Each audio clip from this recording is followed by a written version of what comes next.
엑셀입니다. 안녕하세요. 보상툴의 송 팀장입니다. 안녕하세요. 보상툴의 김 소장입니다. 소장님 나오셨어요. 네. 오랜만에 출연. 얼마만이야? 맨날 코로나 때문에 도망 다니시다가 진짜 술 먹은 다녀서 그래. 음지에서 생활을 하다가 야, 이게 코로나 때문에 서로 얼굴 보기도 힘들고요, 참. 그러게요. 우리가 맨날 이 디스크와 염자의 늪에서 근데 이게 아무리 교통사고의 한 80-90%는 염자인 것 같아요. 그죠? 기본적으로. 염자에서 이제 더 가는 게 디스크인데 그러면 80-90% 중에 한 40-50%가 이제 또 디스크인 것 같아. 그러다 보니까 그만큼 이제 비중이 많다 보니까 질문도 많고 디스크를 좀 벗어나보자. 그렇죠. 전에 이제 골절 시리즈 하자고 해놓고 십자인대에서 더 이상 진도를 못 나가고 있어요. 그게 작년인가? 벌써 작년이었나? 그래서 이제는 진정한 이제 골절 스토리로 진행을 하기 위해서 밑에서부터 시작하시죠. 그래요. 아래서부터 올라가야지. 밑에서부터 올라가야지. 훑어줘야지 또. 그래서 오늘은 이제 족관절부터 시작을 해서 이제 머리까지 뇌출혈까지 시작을 하는 오늘 첫 번째로 이제 오늘 발목에 대해서 한번 얘기를 한번 해보려고 그래요. 요즘에 뭐 배달을 하시는 분들도 많고 솔직히 자전거도 많이 타시니까. 맞아요. 자전거도 많이 타시고 소목 발목도 많이 나가시는 경우도 있어요. 보행자 사고도 꽤 있는 것 같아요. 보행자도 보행자 있고. 사고도 있고 보통은 이제 자전거나 오토바이 아니면 킥보드 타시는 분들이 교통사고 나면은 아 맞아요. 다리, 무릎, 손, 머리 이렇게 좀 많이 부상을 당하시는 것 같아요. 머리, 어깨, 무릎, 발무릎, 발. 그렇죠. 어깨도 많이 나가시고 네. 발목 골절. 골절에도 종류가 되게 여러 가지가 있잖아요. 그죠? 보통은 그냥 똑 부러지는 경우도 있지만 네. 나선형으로 골절이 되는지 그 다음에 뭐 사선형으로 되는지 아니면 뭐 틀어지는지 그러니까 그거는 이제 발생되는 외력에 따라서 힘이 어떤 방향으로 주어지냐에 따라서 이제 뼈가 틀어지면서 골절이 되는 경우도 있고 그냥 그 자리에 똑 부러지는 경우도 있고 여러 가지 있긴 하거든요. 골절이 되면서 그 주변을 싸고 있는 근육이나 건, 뭐 인대, 신경, 뭐 예, 신경도 있고 그냥 연부 조직 손상을 동반시키면서 이게 튀어나오면 개방. 네, 개방성이고 이제 안에서 되면은 보통 폐쇄형 그렇게 그쵸. 이제 골절을 하고요. 그 다음에 또 골절은 뼈를 맞춰야 되잖아요. 맞아요. 비관혈, 관혈 이런 얘기 들어보셨을 거예요. 관혈은 쉽게 얘기하면 피 보면은 관혈이고 아. 비관혈은 피 안 본 거. 피 안 본 거. 피 보려면 어떻게 해야 되냐? 째고 들어가야 되잖아요. 그렇죠. 근데 피 안 보려면은 그냥 맞췄다. 그냥 라는 맞췄다. 거고. 도수 교정 뭐 이런 게 그 그렇죠. 부분인 거고. 수술 했느냐 안 했느냐 차이일 그렇죠. 수도 있는 수술은 거고. 이제 관혈이니까 그렇죠. 그건 째고 들어가서 플레이트, 핀을 박았다든지 플레이트를 댔다든지 나사로 고정을 했다든지 뭐 이런 정도가 되고요. 비관혈은 그냥 뼈를 맞춰놓고 뭐 하프나 아니면은 캐스트, 그러니까 통기부스를 하는 거죠. 그렇게 해서 이제 고정을 시켜놓는 거예요. 그렇죠. 예, 그런 거를 보통. 이제 전체적으로 골절에 대해서 어차피 설명을 하다 보면 계속해서 나오는 말들 중에 하나가 뭐냐면 원위부, 근위부, 네. 간부. 이제 이게 뭐냐면은 네. 심장에서 먼 쪽은 원위부라고 생각을 하시면 돼요. 그죠. 심장 기준으로 해가지고 그쵸. 심장에서부터 멀면 원위부, 멀어지면 원위부, 가까우면은 가까워지면은 근위부, 네. 그리고 가운데면 간부.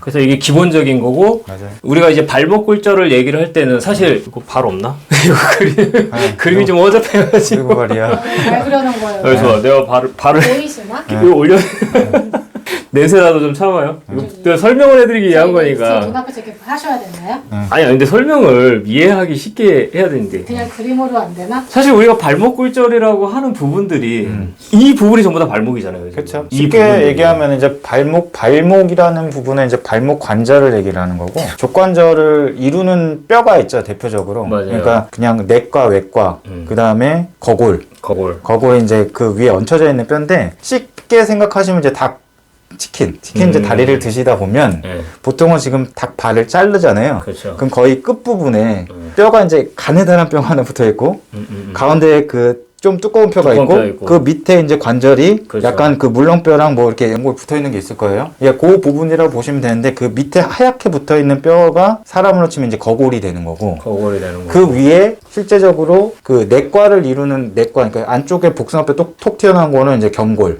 그 다음에 바깥쪽에 작은 뼈가 톡 튀어나온 거는 비골. 외과라고 하는데 그건 비골. 비골. 그러니까 그렇게 해서 그 발목 관절을 이루는 거죠. 뭐 그렇게 전문적으로 얘기하면은 우린 다 이제 머리 복잡하니까. 네.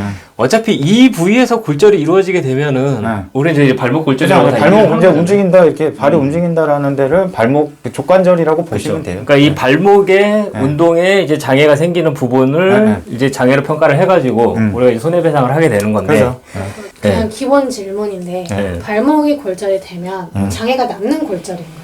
해부학적인 구조를 보면 관절에 골절이 있느냐, 아니면 관절이 이루고 있는 뼈에 골절이 있느냐, 그렇죠. 아니면 관절을 이루고 있는 뼈와는 이렇게 관계없는 있을 다른 부위에 골절이 있느냐에 따라서 실제적으로 이제 장애가 있냐 없냐를 대충 예상을 할 수가 있죠. 발목이 이렇게 움직이는데 그 발목을 움직이고 있는 안쪽 뼈, 안쪽 뼈. 예를 들어서 거골, 아까 거골이 위에 얹혀진다고 그랬잖아요. 그러니까 안쪽 바깥쪽 튀어나온 뼈 위에 거골이 얹혀지는데 거골 내에 골절이 생겼다. 이거는 관절 안에 골절이 그렇죠, 생긴 거죠. 그렇죠. 그럼 이거는 예후가 안 좋겠죠. 아무래도 장애 부분에서는 훨씬 더 상태가 안 좋겠죠. 그렇죠. 그러니까 이거는 상해급수도 높고 실제적으로 이제 같은 골절이라고 하더라도 발에 있는 네. 발 부분에 있는 뼈, 뭐 예를 들어서 족근골이냐, 족근골 중에서도 거골하고 종골은 상해급수가 따로 있어요. 그러니까 따로 보면은 족근골 중에서도 네. 뼈가 거골, 종골이 크기도 하지만 네. 실제적으로 이제 그 부분이 예후가 안 좋기 때문에 예후가 안 좋기 예후가 안 좋기 때문에 수술을 했다거나 하게 되면 급수는 뭐 당연히 또 마찬가지일 거고 그냥 기본적인 부분에 있어서도 예를 들어서 그냥 족근골 골절이 8급이다.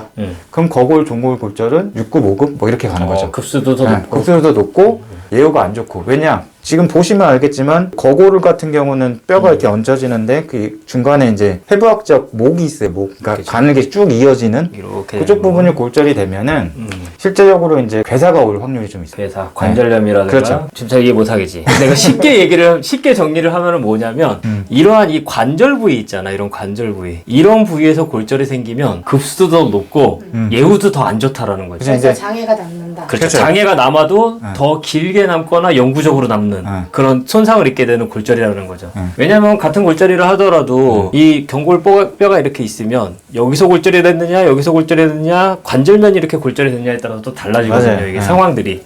그래서 관절면에 인접한 골절이 발생을 할수록 예후는 더 안 좋다라는 거.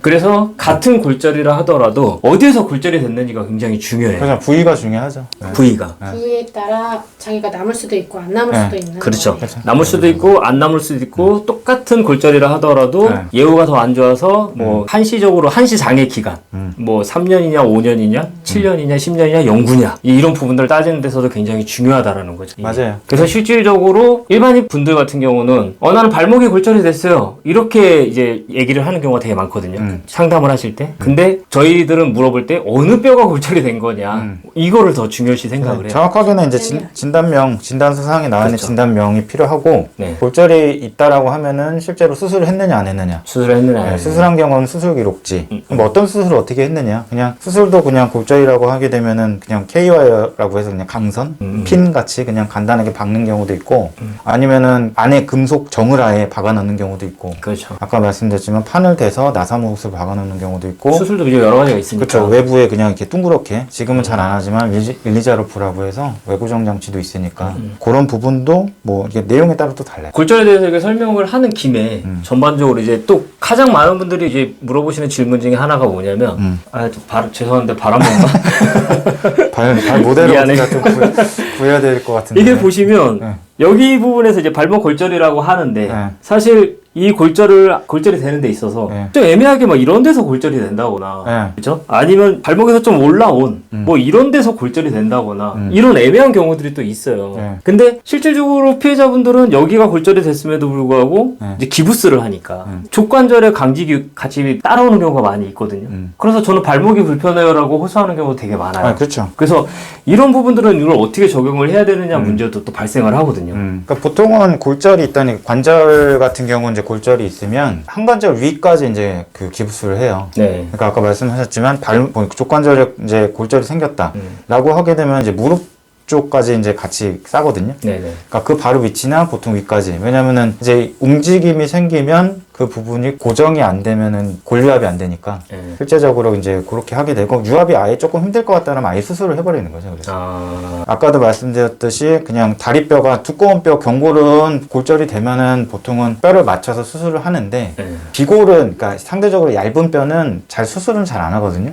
그러니까 이거는 솔직히 해부학적으로 이제 없어도 이렇게 퇴화돼가는 과정 중에 한 뼈니까 크게 없어도 되는데 수술을 했다. 뭐 안에 정을 박든지 뭐 얇은 걸 넣어서 수술을 했다라고 하게 되면은 좀 상태가 좀 안 좋다라고 보죠. 상태가 좀 안 좋은 상태. 똑같은 간불에도 수술을 했다라고 하게 되면 이렇게 길게 되어 있는 핀 같은 거를 안에 박아놓는 경우는 실제적으로는 조금 안 좋다. 안 좋다. 네, 그래서 뭐 개방성 골절이 생긴 개방성 경우라든가, 골절이라든지 그렇죠. 아예 뭐 틀어져서 뭐 이제 붙는 부분이 조금 유압을 하기가 어렵다. 분쇄가 굉장히 심하다거나 그런 뭐 경우는 이런 이제 경우. 하죠. 보시면은 틀어져 있는데 그냥 둔 경우도 있어요. 아니면 이렇게 약간 어긋나게 그냥 맞춰놓은 경우도 있고. 그러면 이거 어떻게 이거 잘 붙어요? 그러면은 두껍게 붙으면서 원래 모양 찾아가긴 하는데 일반 분들은 잘 모르시니. 네. 그럼 통상적으로 이제 이 발목, 족관절, 족관절 부위에서 이런 골절들이 발생을 하고, 네. 그럼 우리 맥브라이드 장애율은 어떻게 돼요? 장애율은 보통은 이제 강직이 있느냐, 그러니까 강직이 이제 쉽게 얘기하면 굳어졌는데 예. 완전히 굳었냐, 완전히 굳었냐? 아니면 이거는 완전 강직이라고 하고 살짝 굳었다라고 보면 이제 부정강직. 부정강직. 예, 그런 부분은 이제 보통 보험사에서 얘기하는데 발목 족관절 같은 경우는 보통 한 14%? 14%. 예, 그 정도로 해서 보험사에서 뭐 부정강직으로 보통 주는 부분이 한 3년? 한시 3년 예, 정도. 뭐 2, 3년 보통 그 정도고 한시 뭐 2년. 상태에 따라서는 뭐 5년, 뭐 7년 가기는 하는데 뭐 수술 안 하면은 뭐 한시 1년도 얘기도 하고. 예, 수술을 일단은 골절은 수술을 하면 실제적으로 이제 재급수 찾아간다라고 보시면 되고 예. 골절 중에서도 마찬가지 이제 아까도 말씀드렸듯이 뭐 내과나 외과인데 골절이라고 약관상에는 딱 나와 있는데 예를 들어 그게 7급이다. 그러면은 7급이 그냥 되는 게 아니고 수술을 한 경우를 기준으로 보는 거예요. 수술을 안 수술을 했으면? 안 하고 그냥 보존적 치료라고 해서 캐스트를 했다. 그냥 깁스를 하고 있는 상황이다라고 하게 되면은 급수가 2단계 밑으로 내려가요. 2단계 아래로 그러니까 내려가고. 9급이 되는 거지. 그렇죠. 나는 내가 봤을 땐 7급인데 왜 9급이요? 라고 얘기하면 이제 그 얘기를 보험사에서 해요. 그러니까 이거는 실무적인 부분이라 물론 약관상에 다 뒤져보면 나와 있긴 한데 그 일반 분들이 그 뭐 회원분들과 마찬가지로 다 보진 못하잖아요. 맞아요. 그러니까 그런 부분들이 헷갈릴 어렵죠. 수 있는 부분. 그렇죠. 예. 그럼 같은 골절인데 왜 나는 급수가 더 안 되냐, 뭐 이렇게 따지시는 맞아요. 분들도 예. 있기는 해요. 예. 근데 보통은 수술을 한 거를 기준으로 생각하시면 돼요. 그러면은 완전 강직일 때 장애율은 24%. 네. 24%가 적용있는 거예요. 완전 강직은 아예 굳어서 안 움직이는 거예요, 발이. 뻗정다리 그냥 기억자. 근데 또 많은 분들이 오해를 하시는 게 뭐냐면 기부스를 풀고 난 이후에는 다리가 강직 상태로 있어요. 이게 그러니까 움직여도 까딱까딱 움직이는 정도? 그쵸. 이게 점점 풀어줘야 되거든요, 이거를. 근데 이거를 이제 완전 강직이라고 얘기를 하시는 분들이 있는데 그거는 아니고 그래서 어느 정도 치료를 해서 이제 회복이 돼요, 이게. 회복이 돼서 그 부분을 이제 완전히 회복이 되면은 한시 장애로 평가를 하는 거고 발이 이대로 완전 굳어버린 거야. 그러면 이건 완전 강직으로 보는 거예요. 기부스를 풀고 계속 지났는데도 움직이지 그쵸. 않죠. 그분 같은 경우는 2년, 3년이 지나도 발이 이 상태로 굳어있는 상태인 거잖아요. 보통은 이제 한시장의 기간이다라고 하는 부분이 그냥 재활 기간이다라고 보면 돼요. 재활 치료에서. 예, 보통은 뭐 진단이 뭐 6주, 8주 뭐 이런 식으로 아니면 그 이상 나오는 경우도 있지만 뭐 하지 같은 경우 아까도 말씀하신 뭐 내과, 외과 골절돼서 보통은 6주에서 한 8주 정도 족관절은 나오거든요. 그러면 그 부분 정도에서 치료를 받고 캐스트를 뭐 수술한 경우다라고 하면은 그 이후에 뭐 핀 제거도 하고 해야 되겠지만 보통은 캐스트를 하고 난 다음에 캐스트를 풀고 나서 재활하는 기간은 그거에 한 배가 더 드신다고 보시면 돼요. 그런데 그 기간 동안에 치료받고 하는 거를 어차피 한식 장애 기간을 뭐 그만큼 인정해준다라고 보시면 되겠죠. 네. 알겠습니다. 그럼 오늘은 이제 발목 골절에 대해서 네. 전반적인 얘기를 좀 해봤는데 그러면 다음에는 이러한 골절들이 발생을 했을 때 합의금은 이제 어떻게 계산이 되고 그리고 합의금. 어떻게 언제 합의를 해야 되는 시점도 굉장히 중요하잖아요. 그쵸, 합의 시점 이거 중요하죠. 핀을 빼고 해야 되는 건지 박혀 있는데 해도 되는 건지 맞아요. 네. 뭐 향후 치료비나 뭐 아니면 성형 수술비나 이런 건 어떻게 산정을 해야 되는지 그렇죠. 이런 문제들도 있으니까 다음에는 이제 그 부분에 대해서 한번 얘기 한번 해볼게요. 예, 해부학부터 아주 파고 들어가야 되는데 그러니까 이게 사실 범위가 너무 넓어지니 발목 골절이 되면은 사실 합의금 얼마입니다. 그렇죠. 뭐 보통은 그 대략은 예상이 되지만 그러니까. 왜 그런지는 모르시니까 근데 왜 그런지를 또 이해를 하셔야 그리고 내가 발이 어떤 상태이구나라는 부분을 또 아셔야 되는 부분도 그쵸. 있으니까 그래서 이런 부분들을 설명을 하는 거니까 뭐 문의들 주시면은 뭐 내용도 알려드리고 하니까 그래서 오늘은 이제 골절 스토리 첫 번째 시간으로 발목 골절에 대해서 좀 알아봤는데요. 다음 시간에는 이제 합의금은 어떻게 계산되는지 이런 부분들까지 좀 더 디테일하게 다시 한번 말씀드릴게요. 오늘 영상 여기서 마치도록 하겠습니다. 감사합니다. 감사합니다.